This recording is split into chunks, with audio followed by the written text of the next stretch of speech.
دا یو کس بل تپوس کوي چې په حالت جنابت یا حالت حیض کې قرآن کریم تلاوت کول یا درود شریف ویل یا نور ذکر کول وغیرہ دا جایز دی او که نه.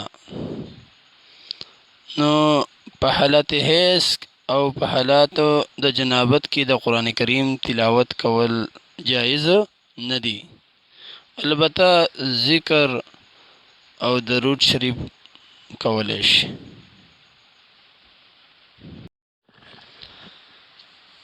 یو کس تپوس کوي چې بعضی حضرات چې دي هغه د مباشرت نه وروسته فوراً غسل کوي،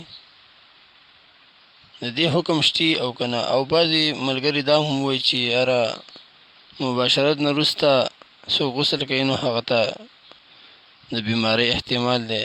آیا دا شرعي حکم دی او که نه دی؟ نو د مباشرت نه وروسته فوراً غسل کول دا خو بهتره خبره ده، لیکن که لږ تاخیر وغیره راشي نو په هغې کې څه حرج او څه ګناه نشته.